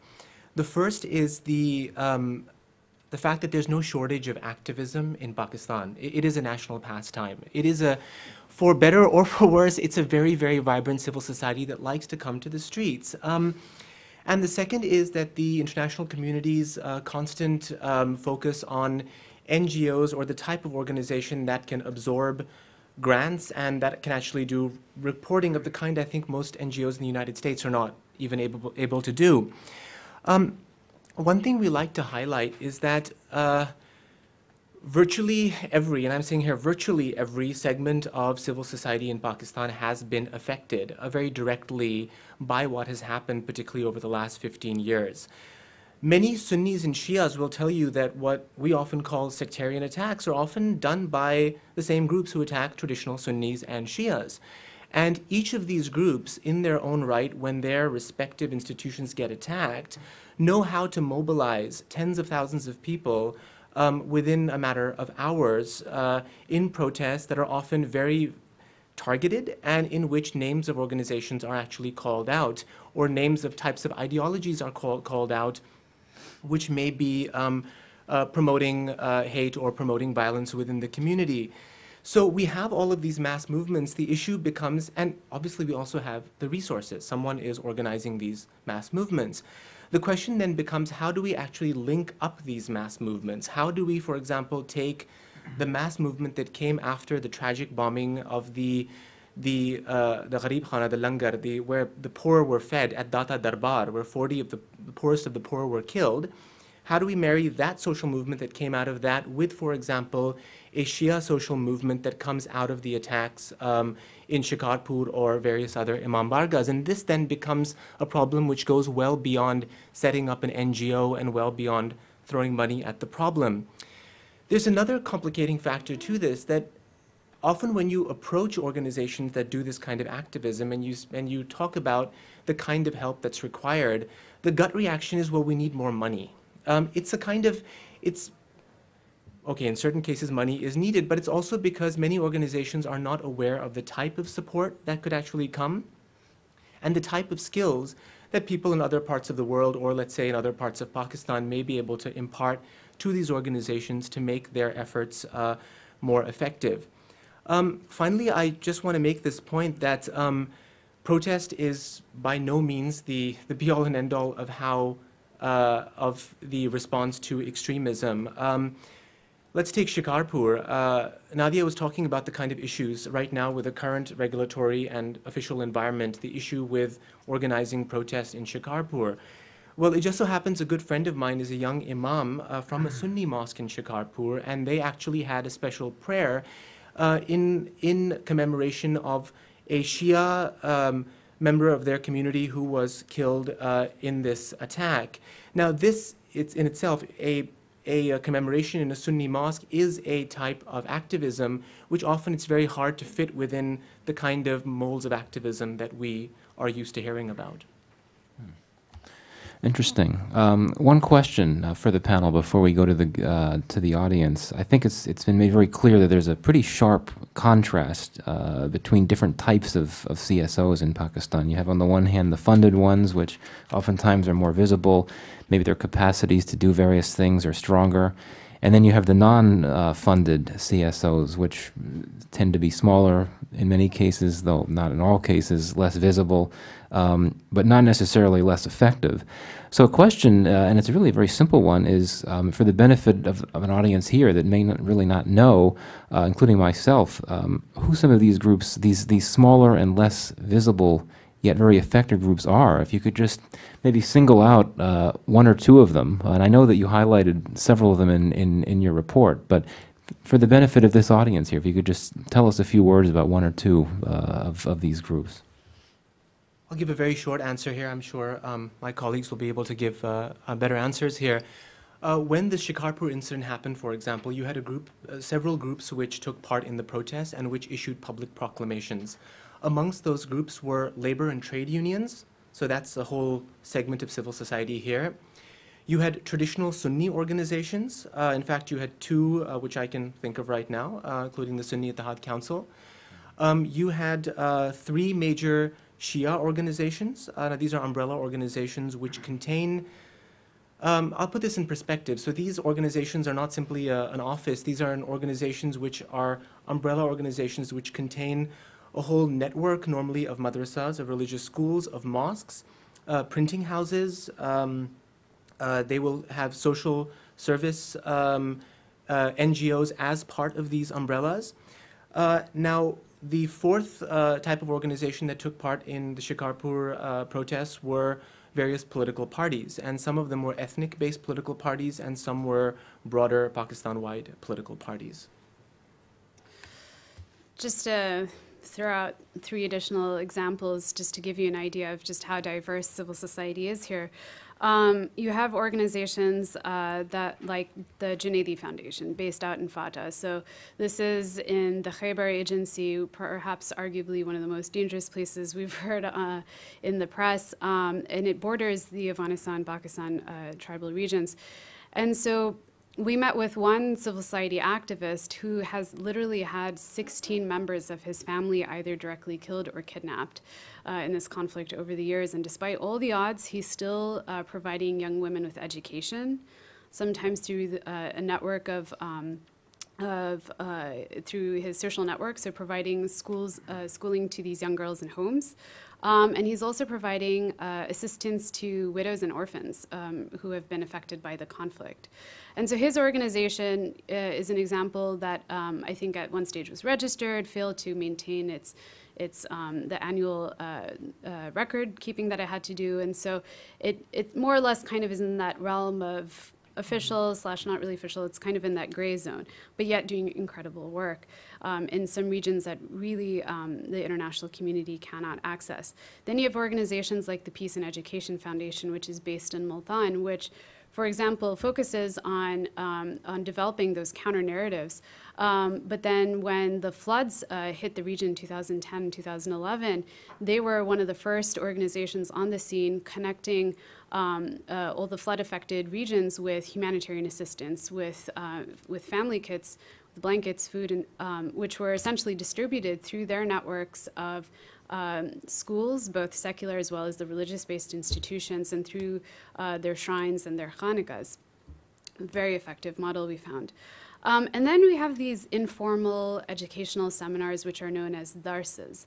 And these are just a traditional form of socializing, which has gone on in Pakistan for centuries. And it's also a means of seeking, education on particular topics. And so these weekly darses, they are being organized by traditional Muslim scholars who are not afraid to name and blame. So they know the extremist organizations that are trying to create these, what they call the counter-arguments, that deviate from the traditional mainstream interpretations of Islam. And they're trying to focus back on positive values of tolerance, inclusion, diversity, pluralism, principles which have been so endemic to Pakistan for centuries, but are now being overshadowed by some of the extremist voices. Yeah, I mean, I'll go mostly with Marina Walid's answer because they're pointing to the spectrum of civil society that is much bigger than registered organizations. And the characteristics of these are that they have members, they can mobilize local contributions, they can mobilize volunteers, and they're focused over decades. The organizations would be Pakistan Youth Alliance, which has been mentioned. They have a huge support base, I think of maybe tens of thousands, about 20,000, I think, on their listserv. And then there are some that are not political, actually.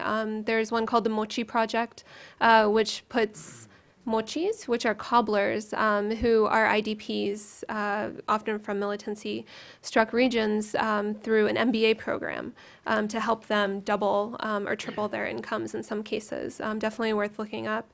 There's a tentative collective that works with public cinema and mobile cinema in Karachi. And then there's the 60-second film festival. And what I'd say about all these groups is because they have local legitimacy, they're able to act in public space. And this is really key because by taking back public space, which is full of so many signals of extremism, whether it's media or graffiti, by taking back public space, you're signaling that there is an alternative constituency. It's not just a message that flies by you, but there is a constituency, and that this is a norm of society to also be tolerant of other religions, to be peaceful, to be against jihad. And this was the example of the rickshaws that are mentioned in the report, where you have rickshaws in Lahore that now have extremist messaging on them. And this group, Pakistan Youth Alliance, as well as Institute for Peace and Secular Studies in Lahore, two different groups have done this, where they've put up alternative messaging on rickshaws, which is often using local poetry. And it's very catchy in Urdu, but saying things like, "I drive rickshaws, not bullets," in other things that I won't try to translate, but yeah, you can check it out. All right, we'll go to your questions now. To ensure that we get a bunch of questions, appreciate it if you only ask one, not more than one. Just wait until the mic is in front of you, and if you could give your name and affiliation. So, show of hands. Okay, we'll start over there, the woman in the back.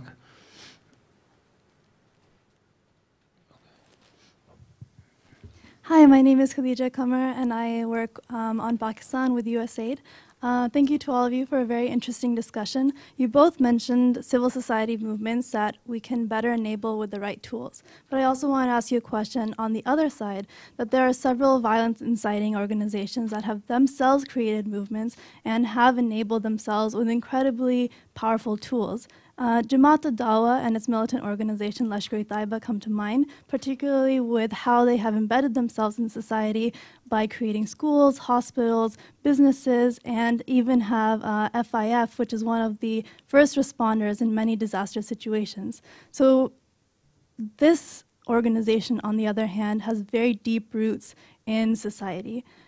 And they have legitimacy because of what they've done on a very social level in a way that appeals to many people. So what can be done on behalf of civil society to kind of undo those tether hooks and take away legitimacy from an organization that many people have believed for a long time have legitimacy? Would you mind if I, okay. Thank you for that very important question. We often talk about dismantling the networks of Jamaat al-Dawa, and again, as you highlighted, it's not very easy because one can ban an organization and one can have even military action against an organization. But then when you remove an organization that used to provide social services, who actually fills in that void?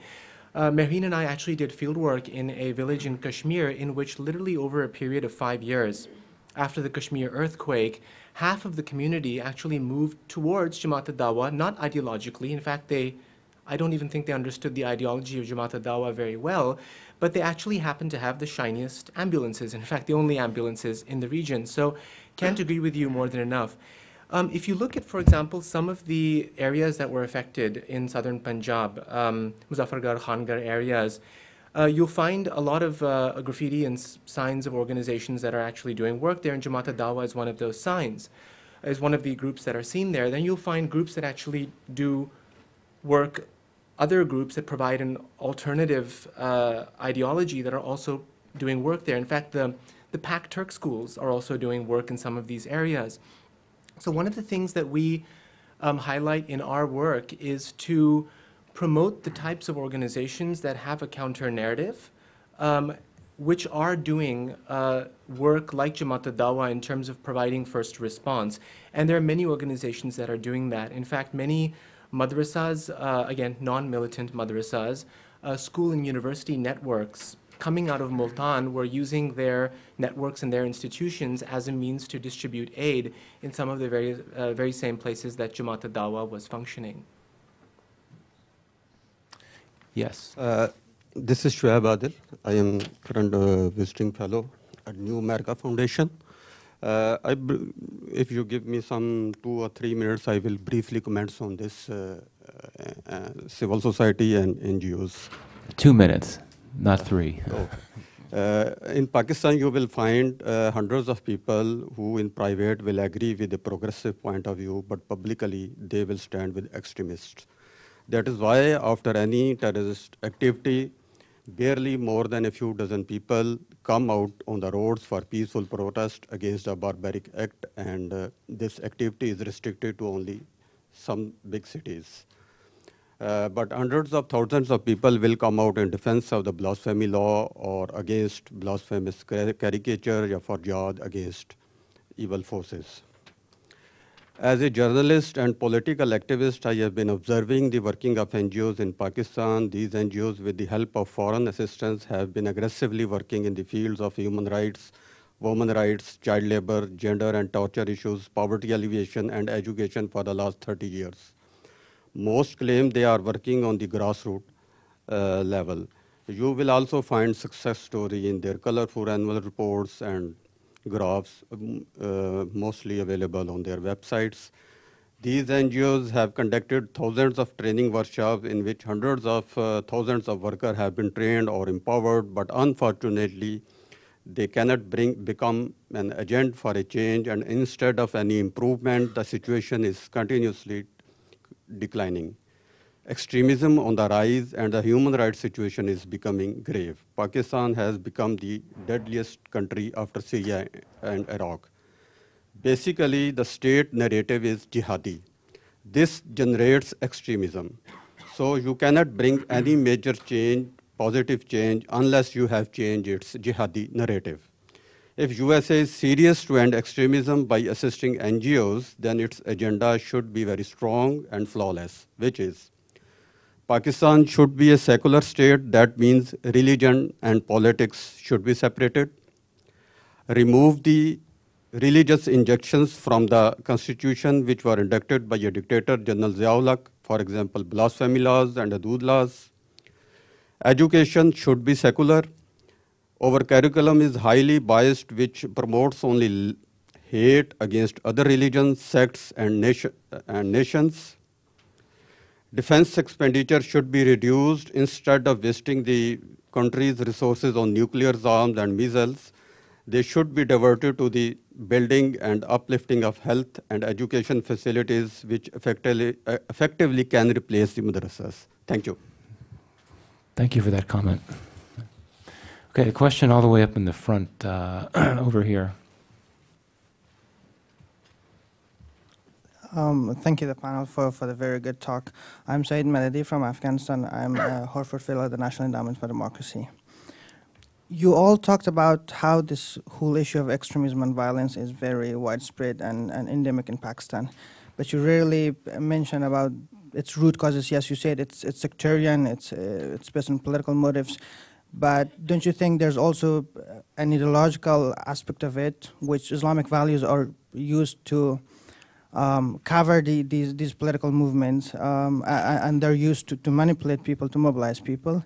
So in that sense, as you all admit the fact that civil society organizations and civil activists lack legitimacy in the society, at least less than other religious organizations or religious movements, do you think if there's an opportunity for civil society to offer a counter-narrative to those religious narratives? And if you believe, as you said, that there are also other organizations that we rarely see them, those who don't receive funding, those who work in the grassroots level, including religious organizations, why do you think that this whole issue of religious extremism and violence in general exists there? Thank you. Anyone want to? Sorry, you were first asking is there an ideological dimension to it? Yes, and if there's a chance for civil society organizations to fight that against those who offer that. Yeah.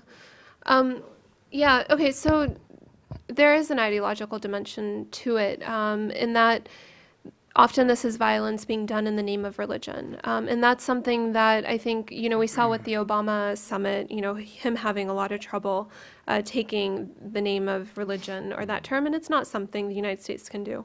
It's something that Muslims can do, and that people in Pakistan can do. Only we can stand outside a mosque and say that, and demand the arrest of a cleric who is tied to militant organizations and is condoning violence being done in the name of religion. It's just, it becomes political. On the same hand, you don't want to over-attribute the problem to religion either, because there are many other dimensions to it. And it's not always one thing, there are many drivers. So the issue, the term countering violent extremism has been given so many explanations, but one of the problems is that it provides an ideological departure point for understanding the problem, when it's often not that. Often it is political. And I guess you could say that's a political ideology, but it's political in terms of the relationship between the center and the peripheries, and that relationship in between the central government, Pakistan, and Fatah, the marginalization of those areas. Same in Balochistan. There are different types of ideologies that are feeding into this. And above anything, there is these groups and this ideology, whether it's religious, whether it's political, is capitalizing on a social justice narrative. And that's something that we have a hard time countering. You can do great media, and I think this is one thing that does absorb funding well, and it is pretty cutting edge and innovative, some of the things that are going on in the space of media, but you're not providing an alternative to those who see social justice as primarily the problem, who see Islam as an alternative to a corrupt and inhumane state that is unaccountable. And that's something that that messaging cannot counter. So sure, it's ideology, but it's many different types of ideology, and politically it's not something that the U.S. I think can really get into as much as people in the local context can. Yes. Hi, my name is Jose Ramos. I'm with Levant 7. We have consistently discussed the need to go beyond NGOs and beyond registered CSOs. My question to the panel is, how do we vet these unregistered CSOs? How do we confirm the local legitimacy? As also, what resources do we rely upon to confirm that they're actually committed to CVE and not hijacking the opportunity and the funding? I'll give this a quick answer. Keep in mind that each of the communities that these organizations may be working with are actually very close-knit communities. We are talking about traditional societies to some degree, where people are aware of where people stand and where even the ideological makeup of their respective communities. So we should take advantage of the tools that we have. We had alluded to this in our report, and you can also see this in our published report, that we have local political actors. We have again NGOs and CSOs which have for example, the NRSPs in Pakistan, which have been doing effective work, we know, for the past 30 years, and have been working with a lot of local organizations. And if we're looking at it just from the U.S. policy point of view, there are several 10,000 partners now of the U.S. government through various exchange programs, all of whom are potential points of inquiry to find out about the efficacy, the basic efficacy of an organization. I mean, that said, of course, once the organization may receive support or may be working in collaboration with an organization, it is very important to actually maintain constant communication with the organization. And it's very important to, even after a project is completed, to maintain some form of a back and forth so that we are aware of where they may be aware of what U.S. priorities are, and a long-term relationship can actually be forged. If I can just tack on to that real quick. It's also important to keep in mind that that engagement does not necessarily mean, handing out funding to a certain organization, whether it's registered or unregistered. Empowerment can mean engaging those organizations or those individuals by providing them training, by engaging them in roundtable discussions, facilitating that knowledge sharing. It can also mean engaging them in public debates, providing them a platform in which we can elevate their voices to reach larger audiences. So just to keep that in mind, because I understand that, at least from the U.S. government's perspective, it's perhaps impossible to directly engage unregistered organizations, but that there are other means of engaging without just relying on providing funding. You need different proxies when you make these decisions. So right now our proxies for support are accounting capacity, management structures, reporting ability, things like that. And often this is also in English, which in itself also cuts out a lot of people. But instead what you want to use is how do locals determine who they support? And that tends to be through trust, through word of mouth. And so what you can do instead, your proxies are, does this organization have members? Does it mobilize volunteers? Is it sustaining on a locally supported budget? Like, where does its budget come from? And that's a very fast indicator of this. So. Thank you very much. This was an enormously enlightening panel. My name is Iram, and I'm at Georgetown University. It occurs to me for every one of these types of panels, there are about half a dozen which are on Pakistan, which don't look at civil society, which jump to the conclusion of violent extremism, of terrorism, of conflict. And I wonder if there is a need to start mainstreaming some of it. I'm going to use the awful NGO term, mainstreaming, but there is a need to start getting into the mainstream this idea that there's more to Pakistan. In fact, I'm going to sort of make the cheeky recommendation if that there's anybody who needs awareness raising and capacity building, it might be well-meaning American policymakers who need to understand slightly better the kind of situation. And I say this having worked in Pakistan, and having known Nadia there, having met a lot of very well-meaning American diplomats, USAID workers who really want to know. And maybe that starts here. Maybe that starts in DC, having more discussions with them before they go into the field and getting them engaged and interested in the nuance that is out there for them, waiting for them. Not just giving them the same, 3 books on Pakistan and actually sort of helping them through.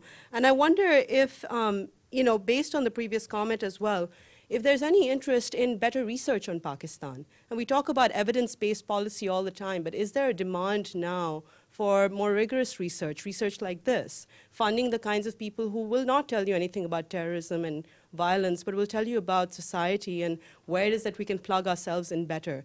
By we, I mean, the Americans, although I'm not, but I wonder if there is now a need to make this not the exception, but the rule on discussions about Pakistan. And I really would love to hear how you think, as DC insiders, how you think we are, where we are as far as that is concerned, because that is a big concern for Pakistanis like myself who are based here now. Thank you very much for that comment. I certainly share your views in the various things that you've said. Shuja Nawaz had a couple of years ago written this article, Where Have All the, in fact, you had written this article, Where Had All the Pakistan Experts Gone? Yes. Yes, okay. So both Michael and Shuja had written these excellent articles. Basically, well, he wrote one and then you wrote another, right? But we didn't know we were each writing, it was separate. Okay, all right, okay. Okay, it was a potentially difficult situation I got into.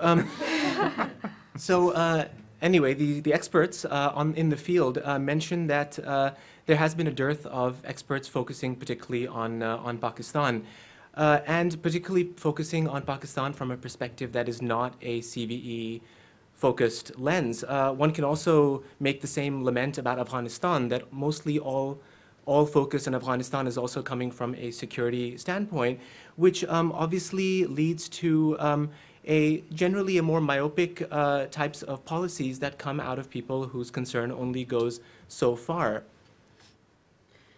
I think also there's been a lot of energy in Washington over the past couple of weeks, partly due to the White House's CVE summit that was held. So finally, although for several years we've heard policymakers talk about the importance of engaging communities and community-based CVE efforts, but now I think we're finally seeing that recognition that, okay, we really need to find ways to identify, empower, and engage these groups. So I am optimistic that the proceedings of last week's summit kind of indicate that we're heading in that direction. And we do also see the development of certain funds like the Global GSERF Fund, which is another public-private initiative to directly fund these types of civil society-led projects. As far as the need for doing additional research, absolutely. I mean, as I stated, the field of violent extremism is constantly evolving. There's always new threats emerging and new organizations which are complicating the scene. So we certainly need more research on that front as well, which is all the more reason why if we can invest that type of work conducted in Pakistan, it would be even better. So let's engage those Pakistani students in these fields. And not to engage in self-promotion, but to put in a plug for the Wilson Center. In the 10 years that I've been here, the Wilson Center's work on Pakistan has largely not focused on issues of violent extremism. We've done a lot of work on demographic challenges, natural resource challenges, and specifically the role that civil society can play in helping alleviate these challenges. So, yes. There's something about deja vu here in my mind. I'm listening about ownership, empowerment, less can be more. Money isn't the answer. It's facilitation, working with the people directly and so forth. Seems to me I've heard these somewhere before. I heard them, I hitchhiked through Pakistan in 1967, went to Cornell to study development sociology and found that the gurus of guru in development were in Pakistan. Dr. Akhtar Hamid Khan, the Pakistan Academy of Rural Development. Then came later on the Aga Khan Rural Sector Support Program, and now the National, National Rural Support Program, Shwaib Sultan Khan, the largest network in the entire country. I haven't heard them mentioned today, but I think one of the things, the universities, I did a study of the universities, the Pakistan-U.S. partnerships that went back to the 1950s and 60s when we helped together create great universities together, which then went on, among other things, to create a green revolution. It seems to me there's tremendous resources right there, and we just need to tap into them. The universities that are there now that I looked at recently for a Centers in Advanced Studies program are all staffed and manned and run by former PhD students that came out of early American programs, and they're there, and they're a wonderful resource for the kind of research you're talking about. And I think to put the shoe on the other hand, maybe it's time we really look to see what we can really learn from the wisdom, knowledge, and incredible experience that the Pakistanis bring to this. Can't agree with you more enough. And correction, I actually mentioned NRSP twice, and when I was referring to the type of well-established NGOs which have done conflict resolution in Karachi, I was referring to the Urangi pilot project here. So you'll notice actually in both of our reports, this is something that we put a lot of emphasis on. There is no need to reinvent the wheel. When Karachi burned in 1984, when it burned actually later on in 1994, it was organizations like the OPP which actually created mechanisms to bring different communities together. And it's very well documented. We all know how it works, and they're continuing to evolve these kind of mechanisms for the modern or the more recent situation that we're confronting.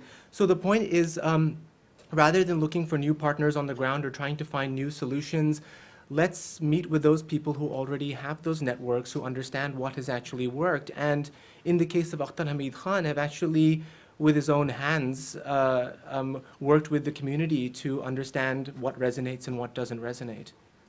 I had the privilege of spending a lot of time with him back in the 80s and 90s, both in Karachi and up in America. He's my guru. Great man. Great man. Yes. I'll just say real quick. I mean, you're completely right, and that's the point where my research and kind of exploration started in Pakistan. But I found that in the social space, there's a newer generation of people who are responding to the challenges of today, which are often extremism of various kinds and social. And we do need to now reach out and engage them because they're not necessarily finding the support locally all the time. So yeah, and the other thing is that, you know, I had a lot of confidence in Pakistan when I saw these people like this, and I was really surprised when I moved there by the level of just really low self-esteem that exists in Pakistan. And this kind of violence, terrorism narrative has surprisingly really sunk into the Pakistani psyche. And it's an odd thing, but this international narrative has really sunk in, and it's the most kind of dangerous and detrimental thing because that's your source of hopelessness and apathy. And if the international community can like look at and help Pakistanis see that in a relative context, there is actually a lot of positive and there is a lot going for it. And I think, you know, this is all resounding what Aram said, but we do need to look beyond, like I said, our current tools and look at our own narratives on Pakistan.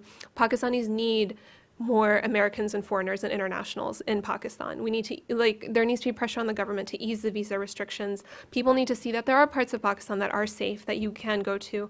Gilgit is very safe. Tourism would open up that area. Islamabad, Lahore, these places can take tourism, and tourism can do a lot to change minds. Pakistan has become very singular. It all looks Pakistani. It's going towards conformity, and it's not normal. Well, actually, 30 seconds. They didn't want to talk about violent extremism. They want to talk about unity and collaboration. I think that is a key. That, I think, is where you build up that kind of reverse that negative self-image. When you start talking about positive. Thanks. Well, I think we've managed to achieve something that is rarely achieved in think tank seminars on Pakistan. We're ending on a positive, hopeful note. So I think we'll end right there. The Word report, is it now available on the Word website? Also outside. Yes, and there are copies outside as well. And if there are any copies left, a wonderful article that Nadia wrote in Foreign Policy about the movement that Gibran Nasser has been leading in Pakistan. So please take a copy if there are any left. If I could have a round of applause for the panel. Thank you very much. We're adjourned. Hi, good to see you. Sure. Almost every good. That was fun.